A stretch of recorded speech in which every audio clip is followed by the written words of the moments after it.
नमस्कार दोस्तों, साहित्य ज्ञान क्लासेस में हार्दिक स्वागत है आपका। आज के सत्र में हम अध्ययन कर रहे हैं हिंदी साहित्य का इतिहास, रीतिकाल। आज का जो सत्र है हमारा वो रीतिकाल से संबंधित है। रीतिकाल के सत्र हम शुरू कर चुके हैं और रीतिकाल से वस्तुनिष्ठ प्रश्न हैं। सभी प्रश्न व्याख्या सहित दिए हुए हैं। पूर्व परीक्षाओं में आए हुए प्रश्न हैं ये सभी प्रश्न, और पीवाईक्यू सीरीज का क्रम चल रहा है, उसमें हमारी सेकंड क्लास है ये आज की। तो चलिए शुरू करते हैं। प्रश्न है, इसका एक एक दोहा हिंदी साहित्य में एक एक रत्न माना जाता है। शुक्ल जी का उक्त कथन किस रचना के संदर्भ में है? आरपीएससी असिस्टेंट प्रोफेसर परीक्षा 2020 का ये प्रश्न है। सही उत्तर है डी, बिहारी सतसई जो रचना है उस रचना के संबंध में कहा है शुक्ल जी ने कि इसका एक एक दोहा हिंदी साहित्य में एक रत्न माना जाता है। रामचंद्र शुक्ल का उक्त कथन कवि बिहारी की रचना बिहारी सतसई के विषय में है। बिहारी जी का जन्म 1595 ईस्वी के लगभग ग्वालियर में हुआ। आचार्य शुक्ल इन्हें रसवादी मानते हैं तो डॉक्टर नगेंद्र धन्यवादी कवि कहते हैं। इनके आश्रयदाता जयपुर नरेश मिर्जा राजा जयसिंह थे। बिहारी सतसई में 713 दोहों की मुक्तक रचना है। बिहारी जो सतसई है उसमें 713 दोहे संकलित हैं और एक मुक्तक रचना है जिसमें ब्रजभाषा का प्रयोग किया गया है। इसके आधार ग्रंथ गाथा सप्तशती, आर्या सप्तशती एवं अमरूक शतक माने जाते हैं। जॉर्ज ग्रेसन का कथन है, जॉर्ज ग्रेसन कहते हैं कि संपूर्ण यूरोप में बिहारी सतसई के समकक्ष कोई रचना प्राप्त नहीं होती है। पद्म सिंह शर्मा के अनुसार बिहारी सतसई शक्कर की रोटी है। कथन है ये पद्म सिंह शर्मा जी का। हजारी प्रसाद द्विवेदी कहते हैं कि बिहारी सतसई रसिकों के हृदय का हार है। कविवर बिहारी जी की जो बिहारी सतसई रचना है उसके विषय में विद्वानों के कथन है। ग्रेसन कहते हैं कि संपूर्ण यूरोप में बिहारी सतसई के समकक्ष यानी इसके जैसी कोई दूसरी रचना प्राप्त नहीं होती है। तो विद्वानों के कथन से संबंधित कई बार परीक्षाओं में प्रश्न आते हैं। स्थापना ए, जिस कवि में कल्पना की समाहार शक्ति के साथ भाषा की समाज शक्ति जितनी ही अधिक होगी उतना ही वह मुक्तक की रचना में सफल होगा। तर्क आ है, यह क्षमता बिहारी में पूर्ण रूप से वर्तमान थी। और ये प्रश्न है आरपीएस असिस्टेंट प्रोफेसर 2020 का प्रश्न है और सही उत्तर है बी कि ए और आर दोनों सही हैं। बिहारी जी के विषय में आचार्य शुक्ल ने मुक्तक के लिए भाषा की समाज शक्ति और कल्पना की समाहार शक्ति को आवश्यक बताया है। उनके अनुसार मुक्तक कविता में जो गुण होना चाहिए वह बिहारी के दोहों में अपने चरम उत्कर्ष पर पहुंचा है, इसमें कोई संदेह नहीं है।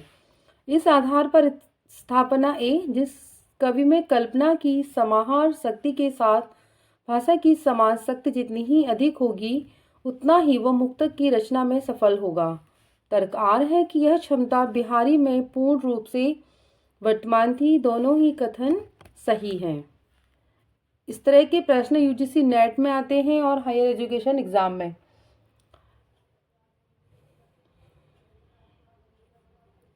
स्थापना ए है कि अगला प्रश्न है, जिसकी रचना को जनता का हृदय स्वीकार करेगा उस कवि की कीर्ति तब तक बराबर बनी रहेगी जब तक स्वीकृति बनी रहेगी। तर्कार, क्या संस्कृत साहित्य में क्या हिंदी साहित्य में सहस्त्रों कवियों ने अपने दाता राजाओं की प्रशंसा में ग्रंथ रचे जिनका आज तक पता नहीं है? और ये प्रश्न आरपीएससी असिस्टेंट प्रोफेसर भर्ती परीक्षा 2020 का प्रश्न है। ए और आर दोनों सही हैं। सी है इसमें सही उत्तर, जो आचार्य शुक्ल कहते हैं। आचार्य रामचंद्र शुक्ल ने रीतिकालीन कवि भूषण के लिए कहा है कि जिसकी रचना को जनता का हृदय स्वीकार करेगा उस कवि की कीर्ति तब तक बराबर बनी रहेगी जब तक स्वीकृति बनी रहेगी। उपयुक्त कथन सही है। प्रश्न है, प्रेम की पीर या इश्क का दर्द इनके एक एक वाक्य में भरा पाया जाता है। आचार्य शुक्ल का उक्त कथन किसके संदर्भ में है? घनानंद ठाकुर, रसखान और आलम। आरपीएस असिस्टेंट प्रोफेसर भर्ती परीक्षा 2020 का ये प्रश्न है। सही उत्तर है डी। जो आलम कवि हैं उनकी रचनाओं में शुक्ल जी कहते हैं कि प्रेम की पीर या इश्क का दर्द इनके एक एक वाक्य में भरा पाया जाता है। शुक्ल जी का यह कथन आलम के संदर्भ में है। रीतिकालीन कवि आलम है जो प्रेमोन्मत्त कवि थे, अपनी तरंग के अनुसार रचना करते थे। श्रृंगार रस की ऐसी उन्मादमयी उक्तियां उनकी रचना में मिलती हैं कि पढ़ने और सुनने वाले लीन हो जाते हैं। आलम की प्रमुख रचनाएं हैं माधवानल कामकंदिला, ये प्रेमक ख्यानक काव्य है। सुदामा चरित, श्याम सनेही आलम की लिए, तो सभी रचनाएं हैं आलम की हैं। घनानंद की प्रमुख रचनाएं हैं सुजान सार, इश्कलता, विरह लीला, कोकसार, कृपा कंद, यमुना यश। ठाकुर की रचनाएं हैं ठाकुर शतक, ठाकुर ठसक। रसखान की प्रमुख रचनाएं हैं सुजान रसखान, प्रेम वाटिका और दान लीला। तो इस प्रकार रीतिकालीन कवि हैं जी सभी, उनकी प्रमुख रचनाएं हैं। पंक्ति है, काव्य है। नेई महाब्रजभाषा प्रवीण और सुंदरतानी के भेद को जाने। विश्वनाथ प्रसाद मिश्र के अनुसार घनानंद की यह काव्य प्रशस्ति किसके द्वारा की गई है? भारतेंदु हरिश्चंद्र, जगन्नाथ दास रत्नाकर, ब्रजनाथ मिश्र बंधु। और ये प्रश्न आरपीएससी असिस्टेंट प्रोफेसर परीक्षा 2020 डाइट पीजीटी प्रवक्ता 2014 का ये प्रश्न है और सही उत्तर है ब्रजनाथ। विश्वनाथ प्रसाद मिश्र के अनुसार घनानंद की उपयुक्त पंक्तियां काव्य प्रशस्ति ब्रजनाथ द्वारा की गई हैं। घनानंद रीति मुक्ति काव्यधारा के प्रतिनिधि कवि माने जाते हैं और घनानंद का जो जीवन था उसका समय है 1679 से 1739 ईस्वी के बीच स्वीकार किया गया है। 1689 से 1739 के बीच स्वीकार किया जाता है इनका जन्म। घनानंद की कविताओं को ब्रजनाथ नामक व्यक्ति ने घनानंद कवित्व के नाम से संग्रहित किया है। उपयुक्त पंक्तियों में उन विशेषताओं की चर्चा की गई है जो घनानंद की रीति मुक्ति कविताओं के गर्भ यानी गूढ़ अर्थ को समझने के लिए किसी व्यक्ति में होना अनिवार्य है। उनकी जो कविताएं थी वो गूढ़ अर्थ प्रकट करती थी और घनानंद तो इनका वो किया है, वो ब्रजनाथ ने किया है। इनका सा अर्थ सौष्ठव और नवोन्मेष बिरले ही कवियों में मिलता है। रीतिकाल के कवियों में ये बड़े ही प्रगल्भ और प्रतिभा संपन्न कवि थे। शुक्ल जी उक्त मत किस कवि के विषय में है? जो मत है शुक्ल जी का वो किसके विषय में है? आरपीएससी असिस्टेंट प्रोफेसर परीक्षा 2020, राजस्थान कॉलेज लेक्चर भर्ती परीक्षा 2014 का ये प्रश्न है और सही उत्तर है देव, डी। जो देव कवि हैं उनके विषय में शुक्ल जी का यह कथन है। शुक्ल जी कहते हैं कि उनकी कविता उनकी श्रृंगारी है पर प्रेम की उच्च भूमि पर नहीं पहुंचती, नीचे ही रह जाती है। आचार्य शुक्ल का यह बिहारी के संदर्भ में कथन है। रीतिकाल के प्रतिनिधि कवियों में पद्माकर को छोड़कर और किसी कवि में मतिराम की जैसी चलती भाषा और सरल व्यंजना नहीं मिलती। यह शुक्ल जी का कथन है। मतिराम जो कवि हैं उनके विषय में, वे हिंदू जाति के प्रतिनिधि कवि हैं। आचार्य रामचंद्र शुक्ल कवि भूषण के संदर्भ में कहते हैं। अगला प्रश्न है, सेनापति के काव्य कौशल के विषय में कौन सा विवरण सही नहीं है? कवित्त रत्नाकर इनकी प्रसिद्ध रचना है। कवित्त रत्नाकर आधुनिक रामचरित्र और राम भक्ति भावना से ओतप्रोत है। इनकी अप्रतिम सफलता उत्कृष्ट ऋतु वर्णन में है। श्लेष इनका प्रिय अलंकार है। और ये प्रश्न आरपीएससी असिस्टेंट प्रोफेसर भर्ती परीक्षा 2020 का प्रश्न है और सही उत्तर है बी। जो कवित्त रत्नाकर आधुनिक रामचरित्र और राम भक्ति भावना से उत्प्रोत रचना है, यह कथन इसमें सही नहीं है।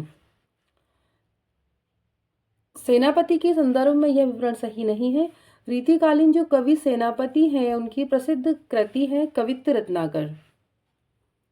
इसके पहले तरंग के छंद संख्या 5 में उनकी पारिवारिक पृष्ठभूमि का उल्लेख किया गया है। यह 5 तरंगों में विभाजित है। इसे जिस प्रकार सर्ग और वो होते हैं ना विवरण के कितने खंड में है कृति, तो इसमें तरंग का प्रयोग किया है। 5 तरंगों में विभाजित है। पहले तरंग में 96 कवित्त हैं। जिसमें श्लेष का वर्णन है। दूसरे तरंग में 74 कवित्व हैं, जिसमें श्रृंगार वर्णन है। तीसरे तरंग में 62 छंद हैं, जिसमें ऋतु वर्णन है। चौथे तरंग में 76 छंद हैं, जिसमें राम कथा चित्रण, कुछ चुने हुए ओश गुण की प्रधानता वाले प्रसंग हैं। पांचवें तरंग में 86 छंद हैं, जिसमें राम रसायन का वर्णन किया गया है। पंक्तियां हैं, आगे के कवि रीझहि तो कविताई न तो, राधिका कन्हई सुमिरन को बहानो है।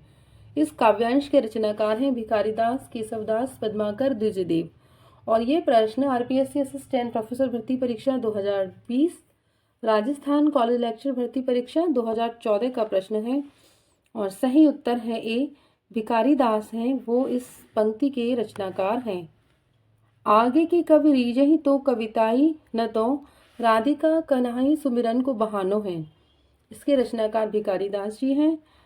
भिखारीदास का जन्म प्रतापगढ़ उत्तर प्रदेश में तथा रचना काल जो उनका है 1725 से 1760 ईस्वी तक माना जाता है। भिखारीदास की प्रमुख रचनाएं हैं रस सारांश, छंदावर्ण पिंगल, काव्य निर्णय, श्रृंगार निर्णय, अमरकोश, शतरंज शतिका आदि। तो ये सभी रचनाएं हैं कवि भिखारीदास की रचनाएं हैं। उक्त काव्यांश में भिखारीदास जी ने कविता कर्म के संदर्भ में कहा है कि आगे के कवि रीझे तो कविता है, अन्यथा राधा कृष्ण के स्मरण का बहाना ही सही। अगला प्रश्न है, निम्नलिखित में प्रबंधात्मक रचना है। शिवा वावनी, हिम्मत बहादुर बिरुदावली, भवानी विलास, जगत विनोद। और ये प्रश्न आरपीएस असिस्टेंट प्रोफेसर भर्ती परीक्षा 2020 का प्रश्न है। सही उत्तर है बी, हिम्मत बहादुर बिरुदावली जो रचना है वह प्रबंधात्मक रचना है। पद्माकर कृत हिम्मत बहादुर बिरुदावली, तो ये पद्माकर की रचना है और ये रीतिकालीन प्रबंधात्मक रचना है, जिसमें 211 छंदों में हिम्मत बहादुर का शौर्य वर्णन है। अन्य विकल्पों में कवि देवकृत है भवानी विलास, भूषण कृत है शिवा वावनी, पद्माकर कृत जो रचना है जगत विनोद और रीतिकालीन मुक्तक काव्य श्रेणी की रचनाएं। ये सभी मुक्तक काव्य हैं। प्रश्न है, विज्ञान गीता के रचनाकार कौन है? और ये प्रश्न आरपीएससी असिस्टेंट प्रोफेसर भर्ती परीक्षा 2020 का प्रश्न है। सही उत्तर है डी, केशव दास जो हैं वो विज्ञान गीता के रचनाकार हैं। आचार्य केशवदास का जन्म 1555 ईस्वी में ओरछा में हुआ था।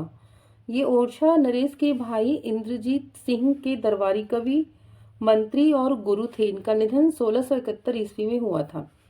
केशवदास का जन्म 1555 और कहाँ हुआ था? ओरछा में हुआ था। इंद्रजीत सिंह के कवि दरबारी कवि थे और मंत्री गुरु थे। केशवदास अलंकार संप्रदायवादी आचार्य हैं। केशवदास जी हैं जो अलंकार संप्रदायवादी आचार्य कवि हैं। आचार्य रामचंद्र शुक्ल ने इनकी क्लिष्टता के कारण इन्हें कठिन काव्य का प्रीत कहा है और छंदों का अधिक प्रयोग करने के कारण कुल 1717 छंद इन्होंने प्रयोग किए हैं। डॉक्टर रामसूत्र चतुर्वेदी ने इनकी रचना जो रामचंद्रिका है उस रचना को छंदों का अजायब घर कहा है। महत्वपूर्ण है, रामसूत्र चतुर्वेदी ने रामचंद्रिका जो रचना है उस रचना को छंदों का अजायब घर कहा है। इनकी प्रमुख रचनाएं हैं रसिक प्रिया, कवि प्रिया, नखसिक, रतन पावनी आदि। तो ये सभी रचनाएं हैं केशवदास की रचनाएं हैं। प्रश्न है, निम्नलिखित में से कौन सा ग्रंथ मात्र अलंकार निरूपक नहीं है? कवि कुल कंठाभरण, शिवराज भूषण, कवि कुल कल्पतरु और ललित कलाम। ये प्रश्न आरपीएससी असिस्टेंट प्रोफेसर भर्ती परीक्षा 2020 का प्रश्न है और सही उत्तर है सी, कवि कुल कल्पतरु जो रचना है वह रचना अलंकार निरूपक ग्रंथ नहीं है। इस रचना में 1133 पद्य हैं जो 8 प्रकरणों में विभाजित हैं। इस ग्रंथ का समय 1707 माना जाता है। रीतिकालीन कवि दूल्हा की रचना है ये कवि कुल कंठाभरण। इसमें अलंकार निरूपक ग्रंथ है। इसमें लक्षण और उदाहरण एक ही पद में कहे गए हैं, पर कवित्व और सवैया के समान बड़े छंद लेने से अलंकार स्वरूप और उदाहरण दोनों प्राप्त हो जाते हैं। शिवराज भूषण संवत 1730 ईस्वी में रचा गया और यह कवि भूषण का अलंकार निरूपक ग्रंथ है। इसमें 385 छंद हैं। इसमें दोहों में अलंकारों की परिभाषा तथा कवित्व एवं सवैया छंदों में उदाहरण दिए गए हैं। रीतिकालीन कवि जो मतीराम हैं, उनकी रचना है ललित ललाम। इस रचना में अलंकार निरूपक ग्रंथ है। इसका समय निश्चित नहीं है, इसीलिए सन 1661 से 64 ईस्वी के बीच इस ग्रंथ का रचनाकाल माना जाता है। इस ग्रंथ में चंद्रालोक एवं कुवलयानंद नामक संस्कृत ग्रंथों के आधार पर लक्षण प्रस्तुत किए गए हैं। प्रश्न है, कौन सी रचना मात्र पिंगल छंद निरूपक है? भाषाभूषण, वृत्ति विचार, काव्य रसायन, काव्य निर्णय। आरपीएससी असिस्टेंट प्रोफेसर भर्ती परीक्षा 2020 का प्रश्न है और सही उत्तर है बी, जो वृत्त विचार रचना है उस रचना को पिंगल छंद निरूपक माना गया है। वृत्त विचार नाम से 2 रीतिकालीन कवियों के छंद निरूपक ग्रंथ प्रकाश में आए, जिनके नाम सुखदेव मिश्र और दशरथ थे। विकल्प में जसवंत सिंह कृत भाषाभूषण अलंकार निरूपक ग्रंथ है। देवकृत काव्य रसायन नायिका भेद निरूपक ग्रंथ है, जबकि भिखारी दास कृत काव्य निर्णय काव्यांग निरूपक ग्रंथ है। प्रश्न है, कौन सी रचना रस नायक नायिका भेद निरूपक नहीं है? जगत विनोद, सुधानिधि, सुख सागर तरंग, पद्मावरण। और ये प्रश्न आरपीएससी असिस्टेंट प्रोफेसर भर्ती परीक्षा 2020 का प्रश्न है। सही उत्तर है डी, पद्मावरण रचना है वह नायक नायिका भेद निरूपक ग्रंथ नहीं है। पद्मावरण जिसका समय है 1810 ईस्वी और रीतिकालीन कवि पद्माकर की रचना है। इनका समय 1753 से 1833 ईस्वी है और ये अलंकार निरूपक ग्रंथ है।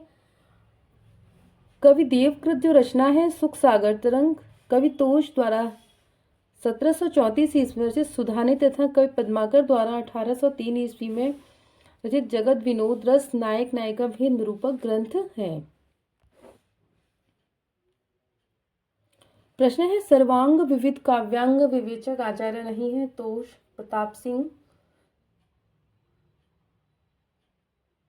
सोमनाथ, भिखारीदास। और ये प्रश्न आरपीएससी असिस्टेंट प्रोफेसर भर्ती परीक्षा 2020 का प्रश्न है और सही उत्तर है तोष जो कवि हैं वह काव्यांग विवेचक आचार्य नहीं है। तो सर्वांग विविध काव्यांग विवेचक आचार्य नहीं है।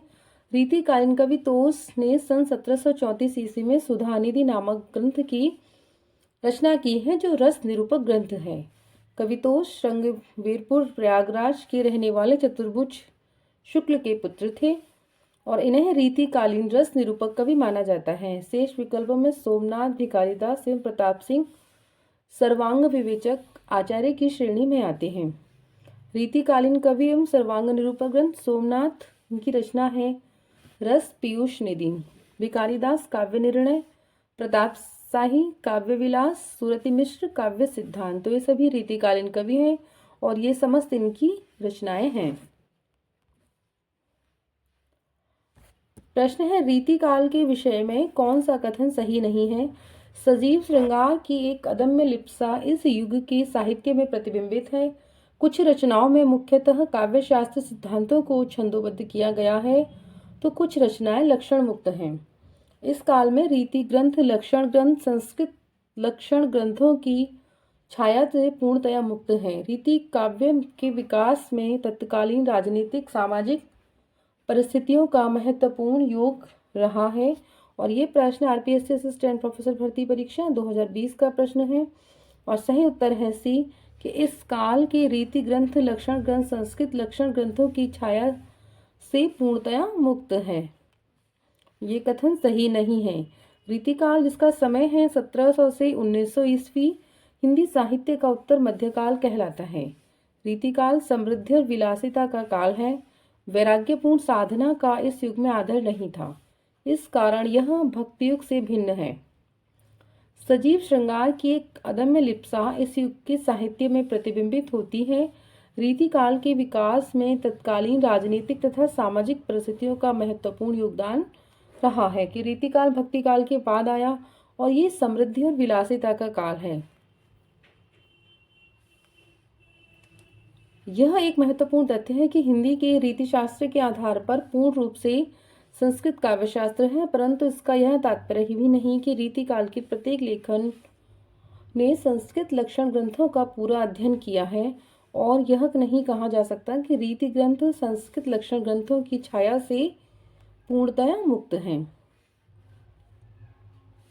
कथन है, आचार्य लोग तो कविता करने को रीति सिखलाते हैं, मानो वह संसार से यह कहते हैं कि अमुक कामुक विषयों के वर्णनों में अमुक प्रकार के कथन उपयोगी हैं और अमुक प्रकार के अनुपयोगी। उक्त कथन किसका है? डॉक्टर रामकुमार वर्मा, मिश्र बंधु, विश्वनाथ प्रसाद मिश्र, डॉक्टर नगेंद्र। और ये प्रश्न जो आया है कथन आरपीएससी असिस्टेंट प्रोफेसर भर्ती परीक्षा 2020 का है। सही उत्तर है बी, मिश्र बंधु जी का यह कथन है। उपयुक्त कथन मिश्र बंधुओं ने रीतिकाल के नामकरण करने के लिए अपनी कृत्य मिश्र बंधु विनोद में स्पष्ट किया है। मिश्र बंधुओं ने रीतिकाल को अलंकृत काल कहा है। उन्होंने स्पष्ट किया है कि आचार्य लोग स्वयं कविता करने की रीति सिखलाते हैं, मानो वे संसार से यूं कहते हैं कि अमुक अमुक विषयों के वर्णन में अमुक प्रकार के कथन उपयोगी हैं और अमुक अनुपयोगी। पंडित विश्वनाथ प्रसाद मिश्र ने रीतिकाल को श्रृंगार काल नाम दिया है। डॉक्टर रमाशंकर शुक्ल रसाल ने रीतिकाल को कलाकाल कहा है। डॉक्टर नगेंद्र आचार्य शुक्ल के नामकरण रीतिकाल को मान्यता प्रदान करते हैं, जिसका समर्थन डॉक्टर हरीश चंद्र वर्मा भी करते हैं।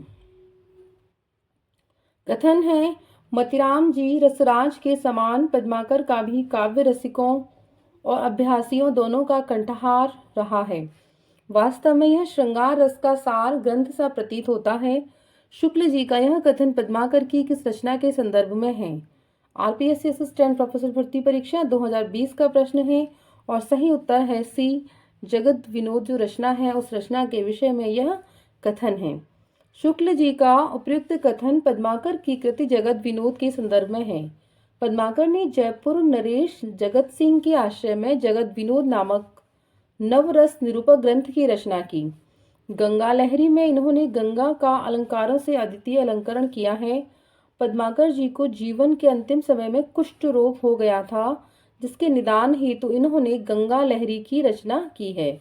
तो कौन सा रोग गया था? कुष्ठ रोग, और जिसके निदान हेतु इन्होंने गंगा लहरी की रचना की है। जिस प्रकार तुलसीदास ने बाहु पीड़ा रोग से मुक्ति के लिए हनुमान बाहु की रचना की, तो उसी प्रकार इन्होंने कुष्ठ रोग से बचने के लिए उसके उपाय के लिए इन्होंने गंगा लहरी की रचना की है। पद्माकर जी का अलंकार ग्रंथ पद्माभरण लक्षण ग्रंथों की स्पष्टता और उदाहरणों की सरसता के कारण अधिक प्रसिद्ध हुआ है। एक और कथन है, हिंदी में रीति ग्रंथों की अविरल और अखंडित परंपरा का प्रवाह केशव दास की कवि प्रिया की प्राय 50 वर्ष पीछे चला, और वह भी एक भिन्न आदर्श को लेकर। ये प्रश्न कथन आरपीएससी असिस्टेंट प्रोफेसर भर्ती परीक्षा 2020 का कथन है और सही उत्तर है आचार्य शुक्ल का यह कथन है। आचार्य शुक्ल कहते हैं कि शुक्ल का है अपनी रचना हिंदी साहित्य का इतिहास के उत्तर मध्य काल के प्रकरण 1 में उन्होंने बताया है कि इसमें संदेह नहीं है कि रीति काव्य रीति का सम्यक समावेश पहल आचार्य केशव ने किया, किंतु यह प्रवाह है कि केशव के आदर्श को लेकर नहीं चला, बल्कि उनसे 50 वर्ष पीछे एक भिन्न आदर्श के आधार पर चला है। साहित्य में उन सारी बातों का जीवंत विवरण होता है जिसे मनुष्य ने देखा है, अनुभव किया है, सोचा है, समझा है। ये कथन है हजारी प्रसाद द्विवेदी का और पुस्तक है रीति काव्य की भूमिका में उन्होंने कहा है। देव और उनकी कविता में डॉक्टर नगेंद्र की रसवादी आलोचना की दृष्टि परिपक्व होती है।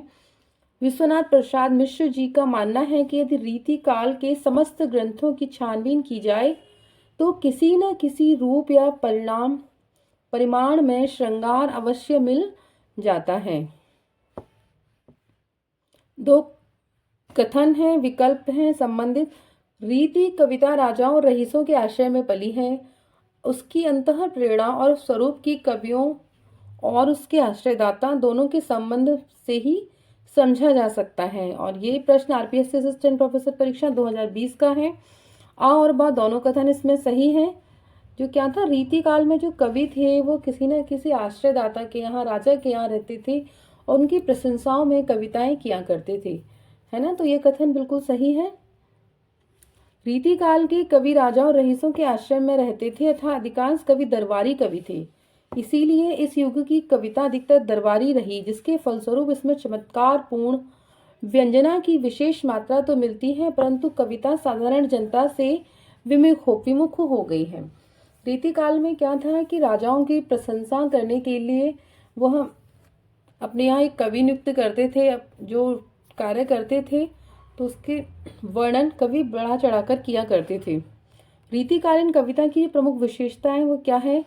श्रृंगार निरूपण, लक्षण ग्रंथों की प्रधानता, अलंकारिकता, आश्रयदाताओं की प्रशंसा, ब्रजभाषा की प्रधानता, नारी के प्रति भोगवादी दृष्टिकोण। भक्ति काल में जनता त्राहि त्राहि कर रही थी, तो अपने बचाव के लिए भगवान की शरण में जा रही थी। हम पृष्ठभूमि में सभी तथ्यों का अध्ययन कर चुके हैं। रीतिकाल में क्या था? जनता अपने में व्यस्त थी, राजा अपनी भोग विलासिता में व्यस्त थे, और आश्रय जो कवि थे उनके दरबारी उनके प्रशंसाओं में कविताएं किया करते थे। प्रश्न है, भाषा भूषण के रचनाकार हैं Bhushan, Jaswant Singh, Matiram, Padmakar. RPSC assistant professor भर्ती परीक्षा 2020 का ये प्रश्न है। राजस्थान कॉलेज लेक्चर परीक्षा 2015, और सही उत्तर है सी, जसवंत सिंह भाषा भूषण जो है उसके रचनाकार हैं। जसवंत सिंह का जन्म 1626 ईस्वी में मारवाड़ तथा निधन 1688 ईस्वी में हुआ। इनके रचयिता ग्रंथ में भाषा भूषण, प्रबोध चंद्र, सिद्धांत सार आदि प्रसिद्ध ग्रंथ हैं। रचनाकार रचनाभूषण शिवराज भूषण।